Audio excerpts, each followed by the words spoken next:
Hello बच्चों, welcome back to my channel. I hope आप सभी लोग अच्छे और स्वस्थ होंगे।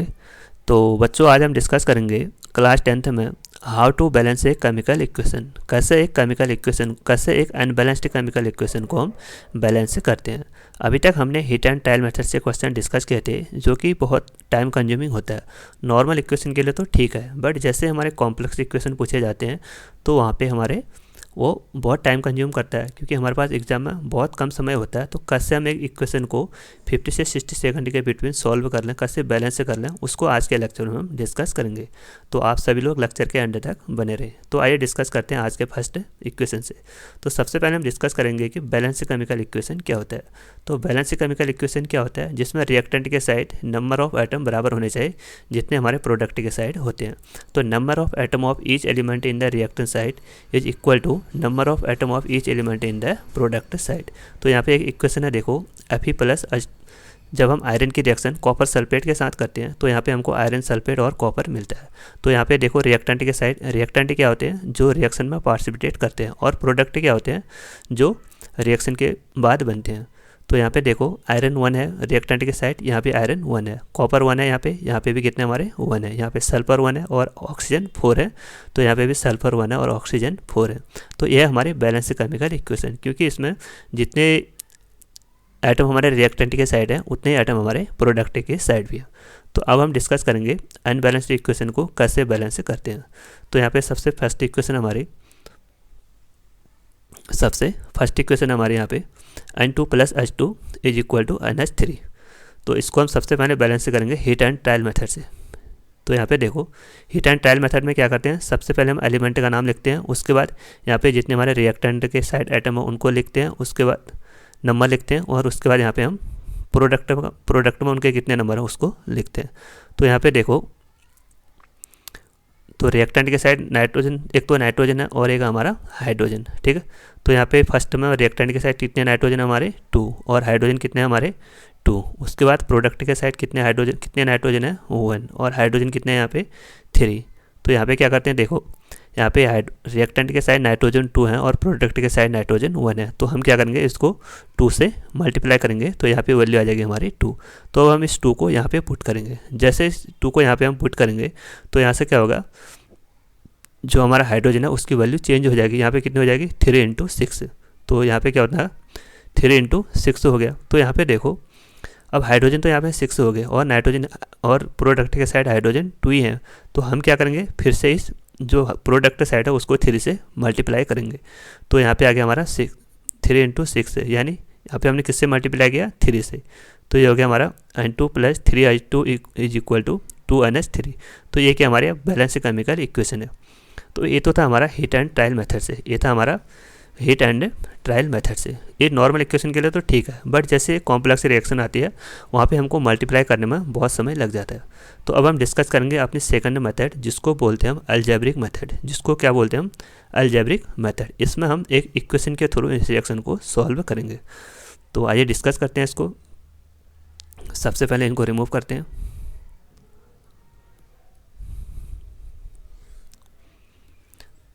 तो इसमें क्या करना पड़ता है, जितने भी हमारे रिएक्टेंट और प्रोडक्ट के साइड हैं उसमें सबसे पहले हम लिखते हैं इनके स्टोइकियोमेट्रिक कोएफिशिएंट,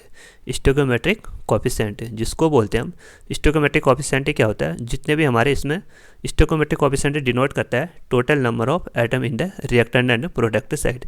सपोज यहाँ पे हमने N2 है उसका स्टोइकियोमेट्रिक कोएफिशिएंट यहाँ पे हमने A लिख दिया, और जो हाइड्रोजन है उसका स्टोइकियोमेट्रिक कोएफिशिएंट हमने B लिख दिया, और जो NH3 है उसका स्टोइकियोमेट्रिक कोएफिशिएंट हमने यहाँ पे लिख दिया C। जो यहाँ पे A B C है ये हमारे वेरिएबल है, ठीक है। तो अब हम यहाँ पे क्या लिखेंगे, इक्वेशन लिखेंगे। जो भी हमारे एलिमेंट है उन सब के लिए यहाँ पे हम इक्वेशन लिखेंगे। तो सबसे पहले हम लिखेंगे यहाँ पे इक्वेशन फॉर नाइट्रोजन। सबसे पहले हम यहाँ पे लिखेंगे इक्वेशन फॉर नाइट्रोजन। एक बार सीख लीजिए इसको, उसके बाद आप इसको इसी से क्वेश्चनों को सॉल्व करोगे। Equation for nitrogen. तो यहाँ पे देखो रिएक्टेंट के साइड टोटल कितने नाइट्रोजन है 2, तो उसको लिखेंगे हम 2A इज इक्वल टू, और प्रोडक्ट के साइड कितने हैं 1, तो उसको लिखेंगे हम C। ये हो गया हमारी फर्स्ट इक्वेशन। उसके बाद यहाँ पे देखो सेकंड इक्वेशन लिखेंगे हम हाइड्रोजन के लिए। तो यहाँ पे लिखेंगे हम इक्वेशन फॉर हाइड्रोजन। तो यहाँ पे जैसे हम इक्वेशन फॉर हाइड्रोजन लिखेंगे तो यहाँ पे देखो रिएक्टेंट के साइड कितने हाइड्रोजन है 2, तो 2 को किससे डिनोट करेंगे हम 2B। तो ये हो गया हमारा 2b is equal to product के साइड कितने हाइड्रोजन है 3, तो उसको लिखेंगे हम 3c। आ रहा समझ में 3c। तो ये हो गया हमारा इक्वेशन नंबर सेकंड। ये आ गई हमारी 2 इक्वेशन। अब हम क्या करेंगे, इसमें जो हमारे वेरिएबल है ए बी सी, इसमें से किसी एक की वैल्यू को हम इसमें से हम किसी एक जो हमारे वेरिएबल है उसमें से किसी एक की वैल्यू को हम 1 अज्यूम करेंगे। सपोज यहाँ पे देखो सी है, सी सिंगल है, तो सपोज यहाँ पे हम सी की वैल्यू को 1 अज्यूम करते हैं। यहाँ पे सपोज हमने सी की वैल्यू को क्या किया 1 अज्यूम किया, तो यहाँ पे सी की, तो यहाँ से हम ए की वैल्यू निकाल सकते हैं। क्यों? क्योंकि हम इसकी वैल्यू अब इसमें रख देंगे। तो जैसे हम सी की वैल्यू इस इक्वेशन में रखेंगे तो यहाँ से क्या आएगा देखो 2a इज इक्वल टू सी, तो सी की वैल्यू कितने हैं यहाँ पे हमारे 1, तो 2c इज इक्वल टू 1, तो a इज इक्वल टू 1/2। तो यहाँ से a की वैल्यू क्या आ गई हमारी 1/2।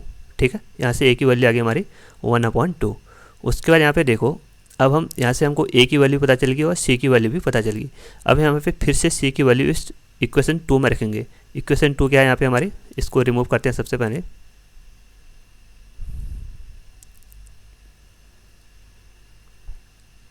इक्वेशन 2 क्या है हमारी 2a is equal to 3c। यहाँ पे c की वैल्यू कितनी है हमारी 1, तो 2a is equal to 3 into 1 is equal to 3, तो 2a is equal to 3 and तो a इज इक्वल टू 3/2, तो a इज इक्वल टू 3।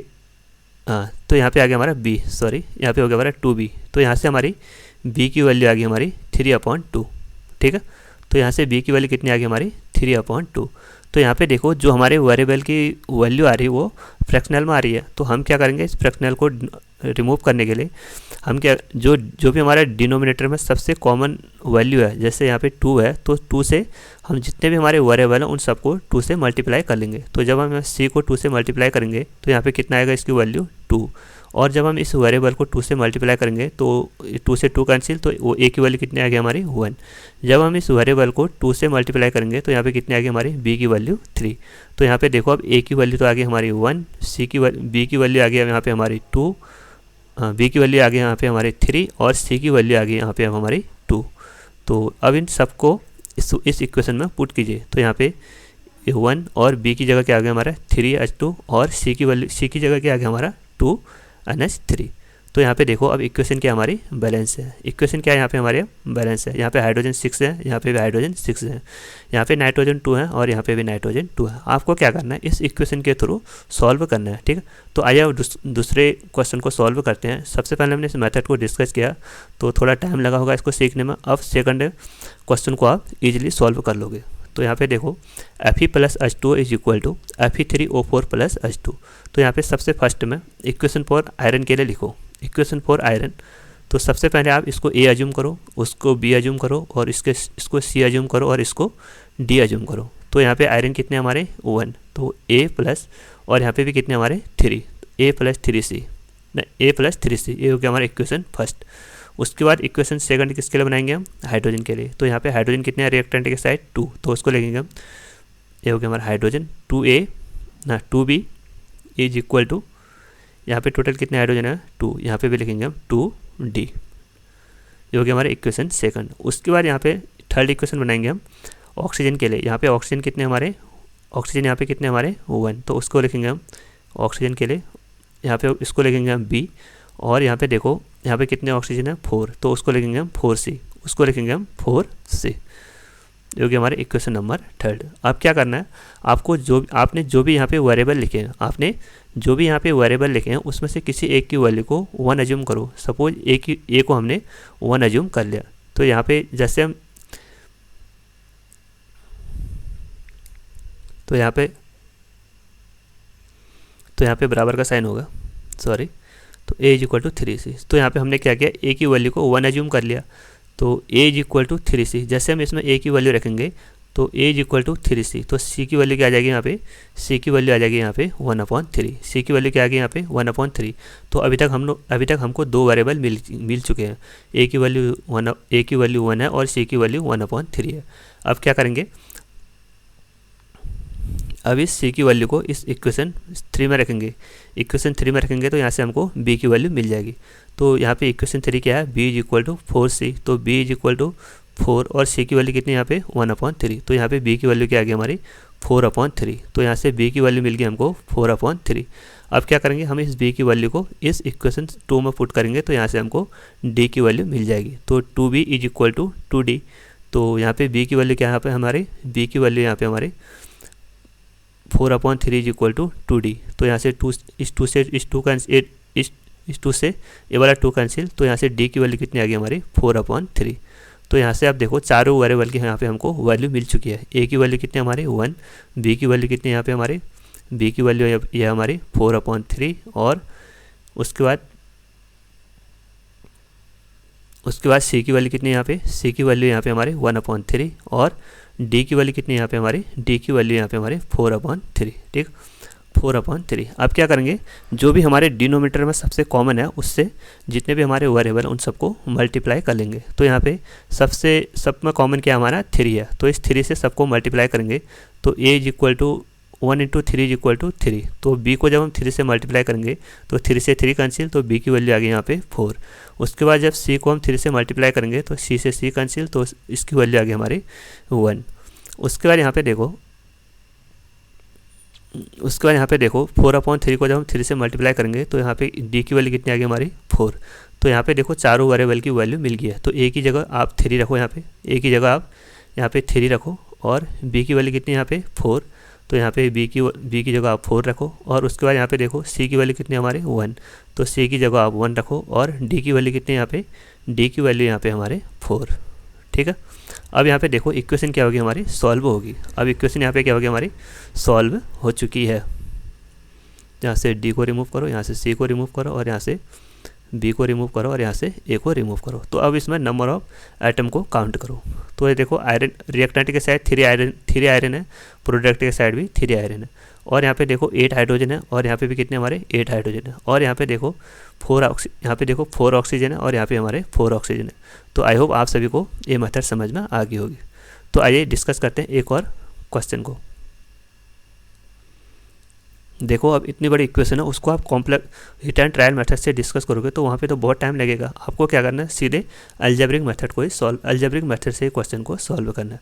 तो सबसे पहले हम इसको a अज्यूम करेंगे, उसको b अज्यूम करेंगे, उसको c अज्यूम करेंगे और इसको d अज्यूम करते हैं। तो सबसे पहले हम इक्वेशन किसके लिए लिखेंगे, एल्यूमिनियम के लिए। तो सबसे पहले इक्वेशन लिखेंगे हम यहाँ पे एल्यूमिनियम के लिए।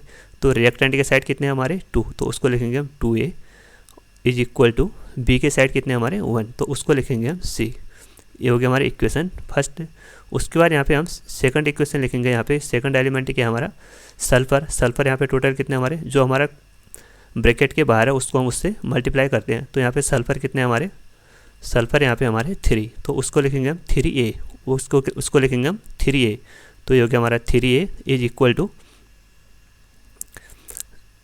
और यहाँ पे कितने सल्फर है, यहाँ पे सल्फर है हमारा 1, तो उसको लिखेंगे हम d।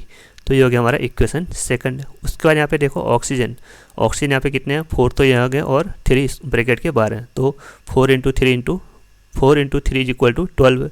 तो यहाँ पे ऑक्सीजन कितने हमारे 12, ऑक्सीजन के लिए इक्वेशन लिखेंगे। तो यहाँ पे देखो हमारे 12a is equal to, product के साइड कितने हैं, प्रोडक्ट के साइड है हमारे 4, तो उसको लिखेंगे हम यहाँ पे 4d, उसको लिखेंगे हम यहाँ पे 4d। तो जब हम इसको सिंप्लीफाई करेंगे तो ये कितना आ जाएगा, ये आ जाएगा हमारा 3a is equal to d। Simplify करना तो आता होगा आपको मैथ्स में। 4 से हमने क्या किया, इसको डिवाइड कर लिया, तो यहाँ पे इस इक्वेशन आ गई हमारी 3a is equal to d। तो ये हो गया हमारा इक्वेशन नंबर 3। ठीक है, इक्वेशन नंबर 3। अब हम यहाँ पे इक्वेशन लिखेंगे बेरिलियम के लिए। तो यहाँ पे इक्वेशन 4ba। तो यहाँ पे देखो यहाँ पे टोटल कितने हमारे 1, तो उसको लिखेंगे हम b। उसके बाद यहाँ पे प्रोडक्ट के साइड कितने हमारे 1, तो उसको लिखेंगे हम d।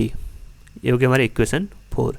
उसके बाद यहाँ पे देखो क्लोरीन कितने यहाँ पे 2, तो 2 के लिए क्लोरीन के लिए इक्वेशन लिखेंगे। तो 2b is equal to product के साइड कितने हैं यहाँ पे हमारे 3, प्रोडक्ट के साइड कितने हैं यहाँ पे 3, तो उसको लिखेंगे हम 3c। ठीक है, अब यहाँ पे हमको 505 इक्वेशन जितने भी हमारे एलिमेंट हैं उनके लिए इक्वेशन मिल चुकी है। अब क्या करना है आपको, किसी एक की वैल्यू को यहाँ पे 1 अज्यूम कर लेना है। सपोज यहाँ पे हमने c की वैल्यू को 1 अज्यूम कर लिया। सपोज यहाँ पे c की वैल्यू कितनी आ गई हमारी 1, तो जैसे हमें c की वैल्यू को इक्वेशन में पुट करेंगे तो यहाँ से a की वैल्यू क्या आ जाएगी, तो 2a is equal to c। तो 2a इज इक्वल टू सी की वैल्यू कितनी हमारी 1, तो a की वैल्यू कितनी आ गई यहाँ पे, a की वैल्यू आ गई यहाँ पे हमारे 1/2, तो यहाँ से a की वैल्यू आ गई हमारे 1/2, ठीक। उसके बाद देखो यहाँ से हमको a की वैल्यू भी पता चल गई और c की वैल्यू भी पता चल गई है।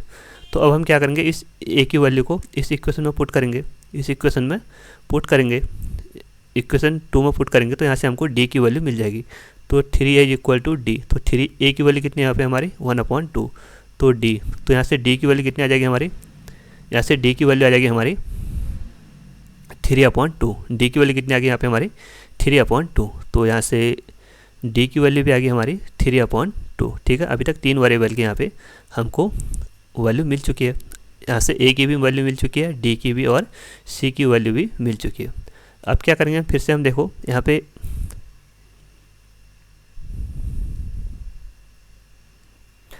तो यहाँ से हमको c की वैल्यू मिल चुकी है, b की वैल्यू भी और d की वैल्यू, a की वैल्यू भी और d की वैल्यू। अब हमको ओनली b की वैल्यू चाहिए, तो b के लिए हम क्या करेंगे, यहाँ पे c, इस इक्वेशन में हम c की वैल्यू को पुट करेंगे। तो यहाँ पे इक्वेशन हमारी 2b is equal to 3c, तो 2b is equal to c की वैल्यू कितनी यहाँ पे हमारी 1, तो 2b की वैल्यू 3, तो b की वैल्यू 3/2, तो यहाँ से हमको b की वैल्यू भी मिल चुकी है। तो b की वैल्यू कितनी यहाँ पे 3/2, ठीक है। अब क्या करेंगे, यहाँ पे हमारी जो वैल्यू ऑफ फ्रैक्शनल में आ रही है, तो हम क्या करेंगे, जो भी हमारे सबसे कॉमन डिनोमिनेटर है उससे सभी न्यूमरेटर में मल्टीप्लाई करेंगे। तो यहाँ पे सबसे कॉमन डिनोमिनेटर क्या है हमारा 2, तो सभी वेरिएबल को हम 2 से मल्टीप्लाई करेंगे। 1 is equal to 2 is equal to 2, और जब हम 1/2 को 2 से मल्टीप्लाई करेंगे तो यहाँ से a की वैल्यू कितनी आ गई हमारी 1, और 3/2 को 2 से मल्टीप्लाई करेंगे तो यहाँ पे d की वैल्यू कितनी आ गई हमारी 3, और जब हम इसको b की वैल्यू को 3/2 को 2 से मल्टीप्लाई करेंगे तो यहाँ पे b की वैल्यू कितनी आ गई हमारी 3। तो यहाँ पे देखो a की वैल्यू कितनी, यहाँ पे देखो a की वैल्यू कितनी हमारी 1, b की वैल्यू कितनी यहाँ पे 3, और c की वैल्यू कितनी यहाँ पे, c की वैल्यू यहाँ पे हमारी 2, और d की वैल्यू कितनी यहाँ पे, d की वैल्यू यहाँ पे हमारी 3। अब क्या करो, इन चारों को इस इक्वेशन में पुट कर लो। तो यहाँ पे देखो एक a की जगह क्या लिखेंगे हम 1, और b की जगह क्या लिखेंगे हम 3, और c की जगह क्या लिखेंगे हम 2, और d की जगह क्या लिखेंगे हम 3। तो यहाँ पे देखो, रिएक्टेंट के साइड 2 एल्यूमिनियम है, यहाँ पे भी 2 एल्यूमिनियम है, और यहाँ पे देखो, और यहाँ पे सल्फर देखो कितने हैं, यहाँ पे सल्फर 3 है, यहाँ पे सल्फर 3 है, तो यहाँ पे कितने हमारे सल्फर 3 है। यहाँ पे ऑक्सीजन 12 है, तो यहाँ पे भी ऑक्सीजन 12 है। यहाँ पे बेरिलियम 1 है, तो यहाँ पे बेरिलियम 3 है, तो यहाँ पे भी बेरिलियम 3 है, और यहाँ पे क्लोरीन 6 है, तो यहाँ पे भी क्लोरीन 6 है, ठीक है। तो आई होप आप सभी को ये मेथड समझ में आ रही होगी। आइए एक लास्ट क्वेश्चन और डिस्कस करते हैं। लास्ट क्वेश्चन है यहाँ पे हमारा KClO3 is equal to KCl plus O2। तो आपको क्या करना है, सबसे पहले इस इक्वेशन में सबसे पहले हम इसको A एज्यूम करेंगे, सबसे पहले इसको हम A एज्यूम करेंगे, और इसको B एज्यूम करेंगे, और इसको C एज्यूम करेंगे। तो सबसे पहले हम यहाँ पे पोटेशियम के लिए इक्वेशन लिखेंगे।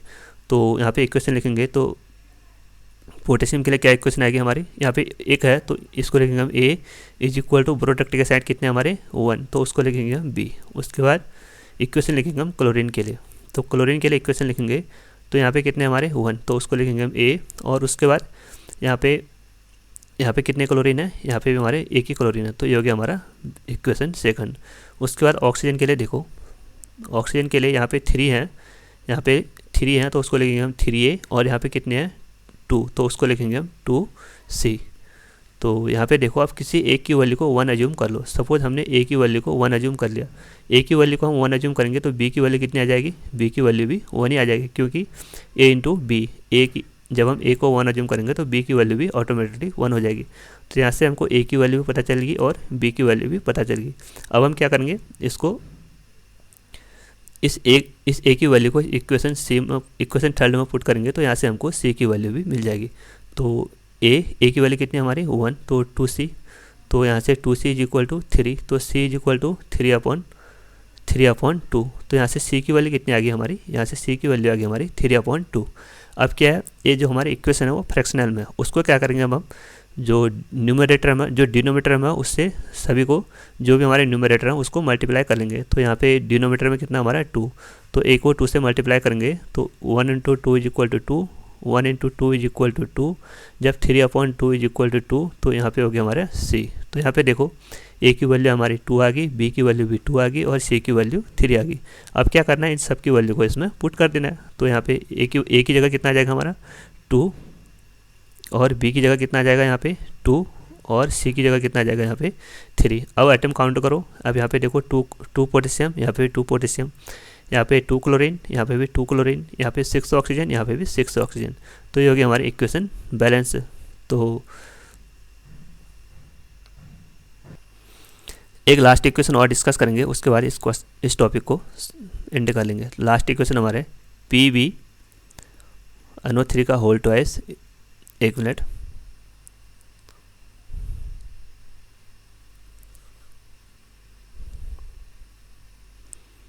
Pb लेड नाइट्रेट वाला है, NO3 का whole twice is equal to PbO plus NO2 plus O2। तो हमको क्या करना है, इस इक्वेशन को बैलेंस करना है। ये हमारा 2 है, ठीक है, ये हमारा 2 है। इस इक्वेशन को बैलेंस करना है। तो यहाँ आप क्या करोगे, सबसे पहले इसको ए एज्यूम करोगे, और इसको बी एज्यूम करोगे, इसको सी एज्यूम करोगे, और इसको डी एज्यूम करोगे। तो सबसे पहले हम यहाँ पे इक्वेशन लिखेंगे पी के लिए, यानी लेट के लिए। तो रिएक्टेंट के साइड टोटल कितने पी हैं, ए, तो उसको लिखेंगे हम ए इज इक्वल टू प्रोडक्ट के साइड कितने हमारे 1, तो उसको लिखेंगे हम बी। ये हो गया हमारे लेट इक्वेशन, लेट के लिए इक्वेशन। उसके बाद यहाँ पे देखो नाइट्रोजन के लिए लिखेंगे, टोटल कितने नाइट्रोजन है यहाँ पे हमारे 2, तो 2 नाइट्रोजन के लिए क्या लिखेंगे हम 2A, ठीक है। उसके बाद प्रोडक्ट के साइड कितने हमारे 1, तो उसको लिखेंगे हम सी। तो ये हो गया हमारे इक्वेशन सेकंड। उसके बाद यहाँ पे लिखेंगे हम इक्वेशन, उसके बाद यहाँ पे हम इक्वेशन लिखेंगे ऑक्सीजन के लिए, इक्वेशन लिखेंगे हम ऑक्सीजन के लिए।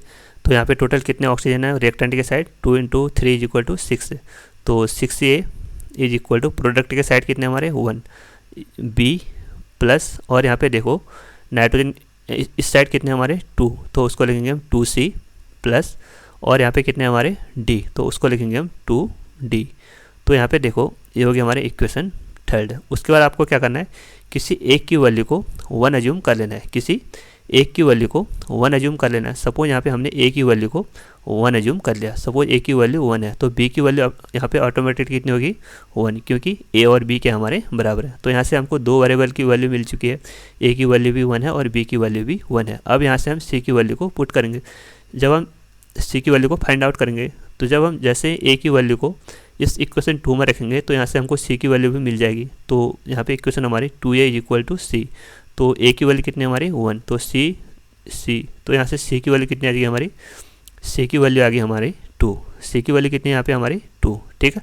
उसके बाद यहाँ पे हमको ए की वैल्यू भी पता चल गई, बी की वैल्यू भी, सी की वैल्यू भी। अब हमको कुछ किसकी वैल्यू चाहिए, अब यहाँ पे हमको चाहिए ओनली डी की वैल्यू। तो इस इक्वेशन में हम यहाँ पे देखो ए है, बी है, सी और डी है, तो अब इन सब की वैल्यू ए बी सी की वैल्यू को इस इक्वेशन में पुट करेंगे। तो यहाँ से देखो 6 इज इक्वल टू 6 × 1, क्योंकि ए की वैल्यू 1 है और बी की वैल्यू भी 1 है, और 2 × बी की, सी की वैल्यू कितनी हमारी 2 प्लस 2 × डी। तो यहाँ पे देखो 6 इज इक्वल टू यहाँ पे कितने हमारी 1 + 4 + 2D, 1 + 4 is equal to 1 + 4 × 4 + 2D। तो यहाँ से आगे हमारी, तो 2D इज इक्वल टू 6 - 5। तो यहाँ से D की वैल्यू कितनी आ गई हमारी 1/2। तो यहाँ पे देखो D की वैल्यू कितनी आ गई, D की वैल्यू आ गई यहाँ पे हमारे 1/2। तो यहाँ पे देखो क्योंकि जो वैल्यू हमारी फ्रैक्शनल में आ रही है, तो फ्रैक्शनल को हटाने के लिए हम क्या करते हैं, जो भी हमारा डिनोमीटर है उससे सभी को हम उसी वैल्यू से हम सभी न्यूमरेटर में मल्टीप्लाई कर देते हैं। तो इसको हम ए को 2 से मल्टीप्लाई करेंगे तो ये हो गया हमारा 2, और बी को 2 से मल्टीप्लाई करेंगे तो ये हो गया हमारा 2, और 2 को 2 से मल्टीप्लाई करेंगे तो ये हो गया हमारा 4, और 1/2 को 2 से मल्टीप्लाई करेंगे तो ये हो गया हमारा 1। तो यहाँ से देखो ए की वैल्यू कितनी आ गई हमारी 1 ना 2, और बी की वैल्यू कितनी हमारी 2, और सी की वैल्यू कितनी यहाँ पे 4, और डी की वैल्यू कितनी यहाँ पे हमारे 1। तो अब क्या करना है, इन सब को वैल्यू को यहाँ पे पुट कर लो। यहाँ पे देखो जैसे हम यहाँ पे, एक मिनट, तो यहाँ पे देखो जैसे हम ए की वैल्यू को यहाँ पे पुट करेंगे तो ये हो गया हमारा 2, और बी की वैल्यू कितनी है यहाँ पे हमारे 2, और सी की वैल्यू कितनी है यहाँ पे हमारे 4, और डी की वैल्यू कितनी है यहाँ पे हमारे 1। तो अब इस सभी आइटम को काउंट करो, लास्ट में इनको रिमूव कर देना, ठीक है, लास्ट में इनको रिमूव कर देना जब सॉल्व हो जाएगा।